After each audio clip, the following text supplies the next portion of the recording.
मृत्युंजय ठाकुरे महाप्रभु। हे बाबा धवलेश्वराय बालालिंगाय नमो नमः। दीपं यदि परं ब्रह्म दीपं यदि जनार्दनः दीपाहरतु मे पाप पूजा दीप नमस्तुते। धवलेश्वराय बालालिंगाय नमो नमः। संसार सुखी रखंतु। आज पवित्र धर्मर मास कार्तिक मासर तृतीय सोमवार रे समस्त श्रद्धालु भक्त मानू आशीर्वाद करंतु। मनस्कामना पूर्ण करंतु। कर्म क्षेत्र उन्नति करंतु। ग्रहरिष्ठ खंडन करंतु। जगतर मंगल करंतु। विश्वर कल्याण करंतु। आपणकर नाम विख्यात करंतु। सेवकर डाक श्रवण करंतु। समस्त गुआवसा भक्त मानकर मनस्कामना पूर्ण करंतु।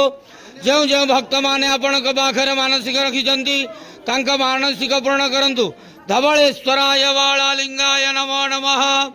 संसार सुखी रखंतु आनंद के बार। हरि बोलो।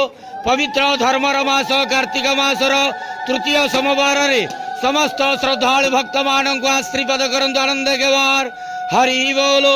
बाबा धवलेश्वराय बालालिंगाय।